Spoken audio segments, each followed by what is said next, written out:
Welcome back sa ating channel. Naging mainit nga na usapin sa mundo ng social media. Tila linaglag nga di umano ni Kong Teves ang mga kasamahan di umano sa loob ng isabong at sa mga pangungurap nga neto, at isang binanggit ay si Secretary Avalos at si Boying Rimwela. Dito nga natin makikita na hindi nga raw papayag si Teves na mag-isang babagsak sa kangkungan at isasama ang kanyang mga kasama na mga korap na opisyalis na mga buhaya. Ngunit tila lamang na lamang nga si Boying Rimwala at si Secretary Abalos dahil hawak nila ang mga opisina at nang nasa taas, tila mataas pa rin ang kanilang mga protektor. Samantala, si Teves ay nagtatago na di umano ngayon at hindi mahanap kung saan ito pumunta. Buwalta nga ng maraming netizen na tila hindi nga raw si Kong Teves ang pumatay at ang mastermind sa pagbaslang kay Governor Digamo. Ngunit tila ilan beses na ngang rinate ang bahay nila at maraming nakuhang ebidensya. Dito nga rin nagulat si President Rodrigo Duterte na tila ganito nga pala ang talaga ang tunay na kalagayan ni Kong Teves. Well, mga kababayan, para nga sa karagdagang impormasyon, panoorin nga natin ang buong detalye. At kung bago ka pa lamang sa aking channel, huwag kalimutan i-click ang subscribe button at notification bell para lagi kang updated sa ating mga bagong video. At para sa sulit viewers natin dyan, maraming salamat sa walang sawang pagsuporta. No, yun, tsaka yung iba pang mga patayan. Sinasabi po ni Speaker Romualdez na itong si Congressman, ano pangalan ito, Arnulfo Teves, ay wala pala sa Pilipinas nung mangyari yung yung krimen. Siya po ay nasa Amerika at siya daw po ay nagpapagamot, no? Pero ang balita ay nag-expire na noong 9 yung kanyang travel authority. Kaya nananawagan si Mr. Romualdez, Martin Romualdez, Speaker Romualdez, kay Congressman Teves na bumalik na at harapin ang mga reklamo laban sa kanya. Alam mo, nagitla ako rito sa balitang ito. Gawa ng never na nangyari pa sa kasaysayan ng Kongreso, whether mataas na kapulungan o mababang kapulungan, even at the worst situation. Naalala niyo yung kaso sa Senado, yung kay yung ginawang hotel ni ang pangalan ng senador na yun? Nakalimutan ko na kasi mga ganun dapat kinakalimutan na no? Pero may senador tayo noon na ginawang hotel yung Senado, pero nungka na anong tawag nito, idiniin ng pamunuan ng Kongreso. But this time, it appears na ang atat na atat dito, dahil series mga isang linggo na yan nagsasalita ito si Romualdez at kung sino-sino pa against Teves, no? Kasi ang ina-expect ng taong bayan is, kasi kung ito among peers, no? Na kahit pa paano, hindi naman pagtatakpan, kundi bibigyan ng proteksyon, no? Ganun ang nakasanayan. Kahit anong panahon nila, yung mga identified with the Communist Party, sila yung sa bayan muna noon, they were given the right, anong tawag nito, protection by the House kasi sitting congressman sila, whether they are party list or lalo pa ito dahil district representatives, no? I'm not saying this because I am favoring Teves. Ang sinasabi ko lang, kapuna-puna, kapuna-puna na itong si Speaker Romualdez, siya ang hindi na niya inantay na manawagan yung iba pang mga congressman. Siya na mismo. Of course, kanya-kanyang estilo yan. No? Kanya-kanyang racket estilo yung mga leader. But ngayon, ang gusto niya mangyari, umuwi ka na rito, Arnie, sabi niya, para harapin mo yung iyong mga reklamo, yung reklamo laban sa iyo. Sabi naman ni Atty. Topacio, itong abogado ni Mr. Teves, na Dapat kasi maghinay-hinay ang lahat. Dahil sa yung mga allegations, mere allegations pa lang yan. No?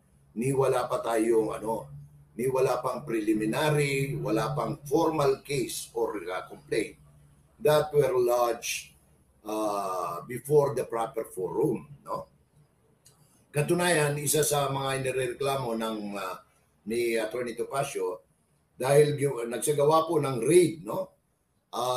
Ang CIDG, no, ang PNP sa mga bahay-bahay, no, ng mga Tebes at kanilang mga kapanalig at inaalam nga sana ng panig ni Mr. Tebes, no, through Atty. Topacio, kung pwede silang sumama para at least makita nila, no, kung paano, kung nasa ayos ba yung pagsasagawa ng search dahil hindi po malinaw sa search warrant kung ano yung kanilang purpose, sino yung kanilang isa-search, kaninong bahay. No? But anyway, lumabas na po yan. Kasi sabi ni Fernie Topacio, hindi po klaro sa amin kung sinong hinahanap nila o kung ano ang hinahanap nila. No? Kasi dapat nakalagay po yan sa warrant, no? Sa search. Which is good for anybody who is being accused because mate-technical yan pagdating sa korte. No? Kasi pagka mali ang pagkakaserve ng warrant, whether it is search or arrest warrant, grounds yan for immediate dismissal of the case. Mismo DOJ nagsabi niyan. Kasi katulad nung sa anak ni Secretary Boying Rimulya, di ba?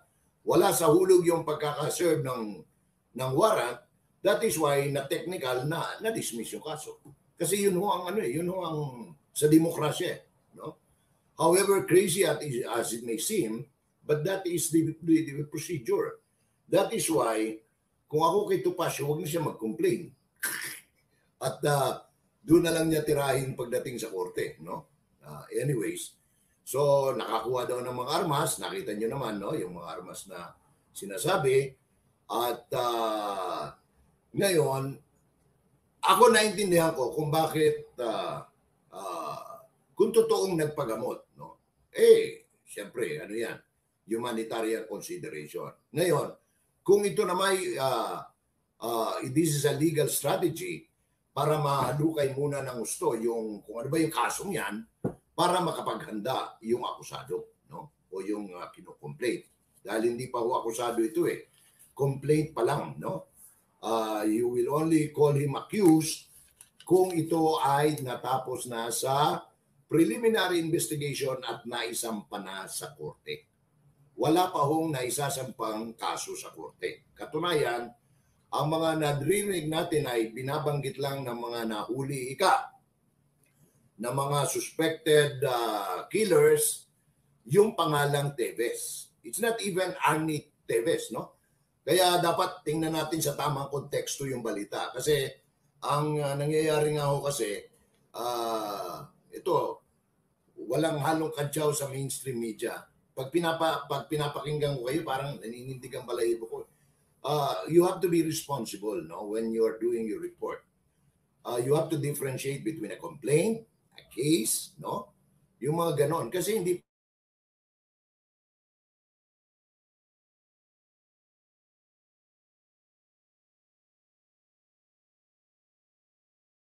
no? Everybody is innocent until proven otherwise, no? Wag yung the guy is presumed guilty until proven otherwise. Hindi po ganun ang sistema ng ating justisya sa ating bansa, no? At kahit na sa Amerika, everybody is presumed innocent until proven guilty otherwise with the term beyond reasonable doubt, no? As it is, may mga nakikita na tayo na yung butas doon sa system, no? Ng pang-re-raid, pang-uhuli, no? Whether they were read their Miranda rights, lahat yan lalabas pagdating mo sa kaso, no? Pag natuloy yung kaso. Ngayon, may mga, sabi ko nga, may mga bagong teorya na tinitingnan ang palatuntunan bukod po dito sa sinasabing political vendetta. Kasi ang lumalabas ngayon yung awayan ng mga Digamo at mga Tebes, etc. Remember, Digamo case is just one. Meron tayong ambush sa Cagayan Valley. Meron tayong ambush sa Maguindanao. Meron tayong inambush dyan sa Pasay City. These killings, no, or these attempted killings are somehow being knitted in a theory na maaring may katotohanan. Bakit? Kasi kung natatandaan ninyo, yung issue ng isabong, mainit yan, may mga yung isang nagpapatakbo niyan, pinag-iinitan, simula pa lang na maupo si Presidente Marcos, sinasabing maaari siyang involved, no, dito sa mga missing sabungeros, etc. No?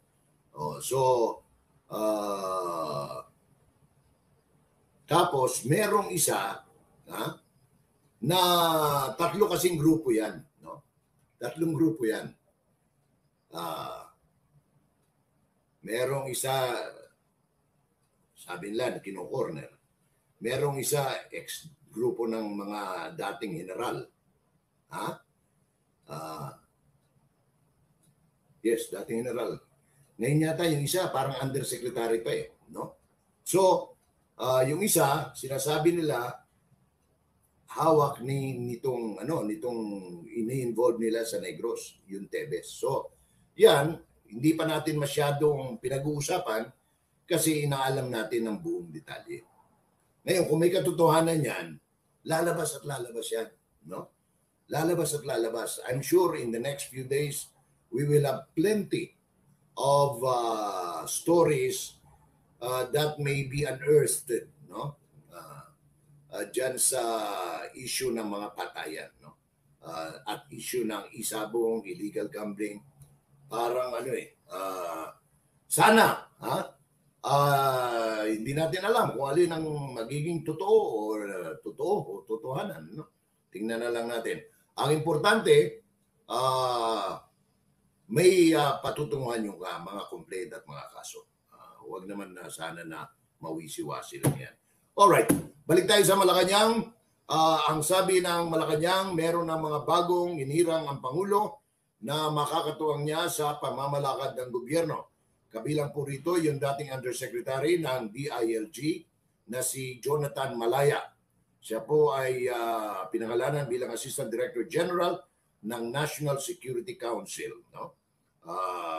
Si Malaya po ay lecturer sa University of the Philippines National College of Public Administration and Governance. At isa pa sa inirang ng presidente ay yung anak ni former Senate President Tito Soto, no?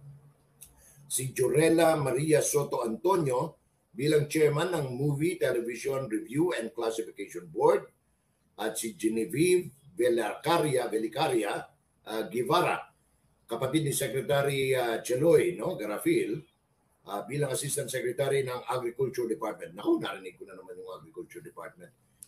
Naku, Mr. President, magwalis-walis ka rin, utang na loob. No? The new appointees in the Department of Agriculture are Celso Olido and Maria Melba Wee, mga director. Napakarami ho ng mga bagong hirang, no? Sabi ko nga sa inyo, mahigit 2,000 yung mga dapat pampunan Ewan ko kung bakit mag-iisang taon na hindi pa na pupunuan yan. Siguro, pinag-aaralan mabuti yung kanilang mga qualifications. Anyways, congratulations sa inyo. Mga bagong hirang, meron sa Employers Compensation Commission Board, meron sa pa ba itong ibang mga opisina, meron sa National Tripartite Industrial Peace Council, meron sa Wages and Productivity Board, meron sa Department of Migrant Workers, no? Merong mga nahirang sa DOTR at iba pang opisina. Congratulations sa inyo at sana ay gampanan ninyong mabuti ang tawag ng inyong tungkulin para sa kabutihan ng mamamayang Pilipino. Now, gusto ko lang ibahagi sa inyo itong magandang balita. Sapagkat mayroon na lang po tayong national athlete. Katunayan, Olympian ito ito yung kinatawa natin sa Brazil Olympics, no? Si Miguel Tabuena abay mukhang napakaganda ng gising niya kahapon at siya po ay umiscore ng 64. Bibihira po sa mga naglalaro ng golf ang umiscore ng 64. Kung kaya't siya ngayon ay isa sa mga nangunguna dito sa International Series Thailand na ginaganap sa may Black Mountain Golf Club dyan sa Wapin. No? Hindi siya masyadong kahirapan na golf course, no?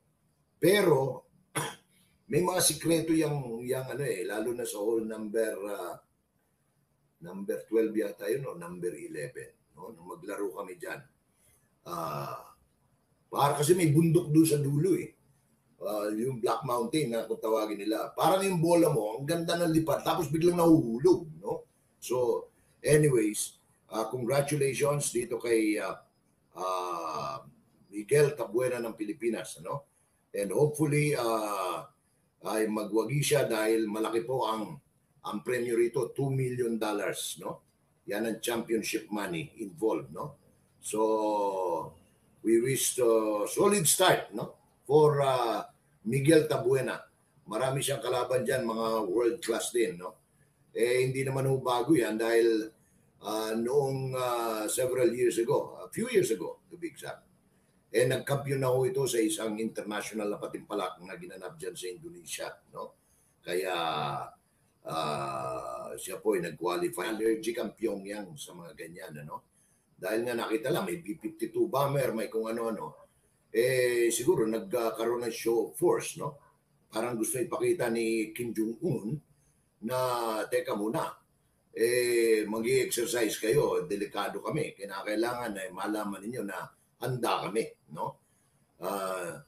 Although the report did not specify what weaponry Kim observed in the fire assault drill simulating the destruction of an enemy airport. Yun ang kanilang simulation eh. Kunyari, bubombahin nila yung airport sa South Korea.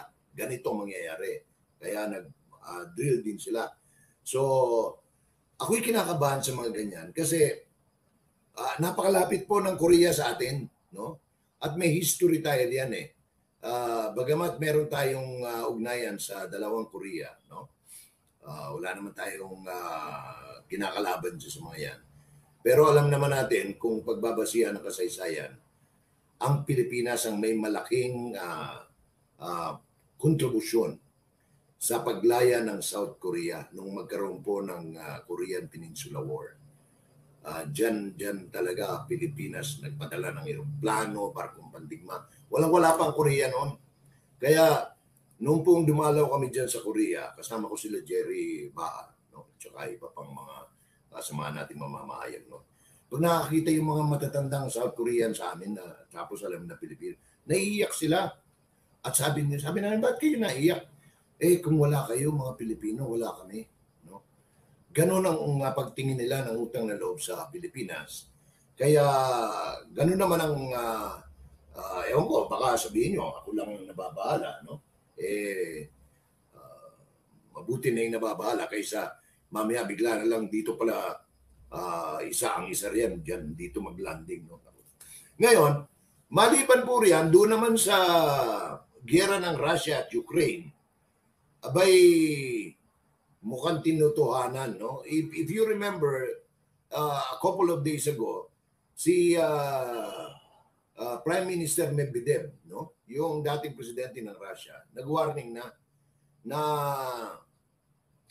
sana hintuan na itong mga pagpapadala ng mga armas ng mga bansa na hindi na makasama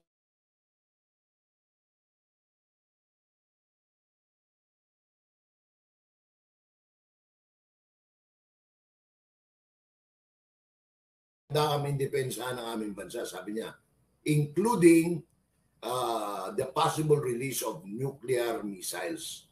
Abay, mukhang ganito na nga ho nangyari because Russia unleashed a missile barrage targeting energy infrastructure across Ukraine, hitting residential buildings and killing at least 6 people in the largest attack.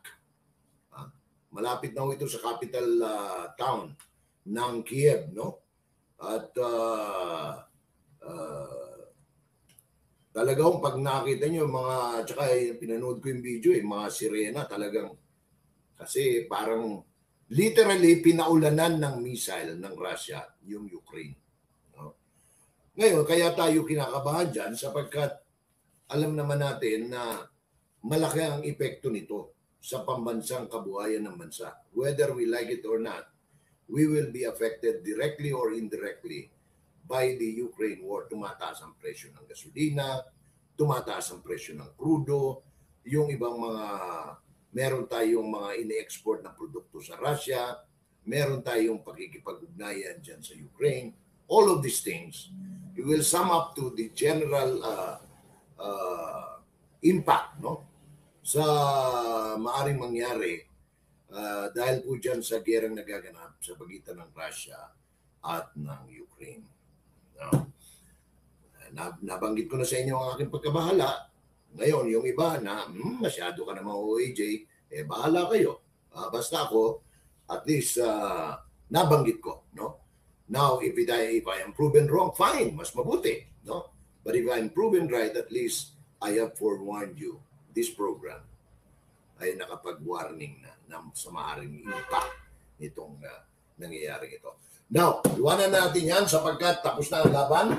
Nanalo na ang F2 Logistics. Ibig sabihin, nag-aantay na lang sila sa sino pang ibang papasok sa, anong pangalan nito, sa semifinals ng Premier Volleyball League. Now, speaking of, eto ngayon, labanan ng, parang labanan ng ano ito ng, mamaya ikukwento ko yun. In the meantime, congratulations muna sa Cherry Tigo. May pag-asa pa, no? Mukhang may chance pa sila dun sa remaining 2 seats. Dahil with yung panalo ng F2 kanina, nasendyuhan na nila. Pasok na sila sa semifinals, no? And most likely, number 2 sila dahil number 1 yung Creamline, no? Eto ngayon, yung Cherry, dahil sa panalo nila laban sa Choco Mucho, kamakalawa, no? Tama ba? O kamakalawa. Nabuhayan ng pag-asa, no? At talaga namang hindi na ho nila pinaporma ng gusto ang Choco Mucho sa kanilang laban 25-21, 25-19 at 25-19 dyan po sa Phil Sports Arena. At ang ano lang, ironically, dahil hindi nakapaglaro si EJ Laure, ang pumalit sa kanya si Pauline Gaston, na dati namang player ng Choco Mucho. Gumawa ho, triple-double ang ginawa nung dati na kasamahan. Bittersweet, no? Natalo. Of course, si Mylene Pat was at her best, no? Siya po ang hinirang na player of the game. No? Kasunod niyan ay nauna po dyan yung panalo naman ng Petrogas Angels na gusto rin makapasok sa semifinals, laban naman sa Akari, no?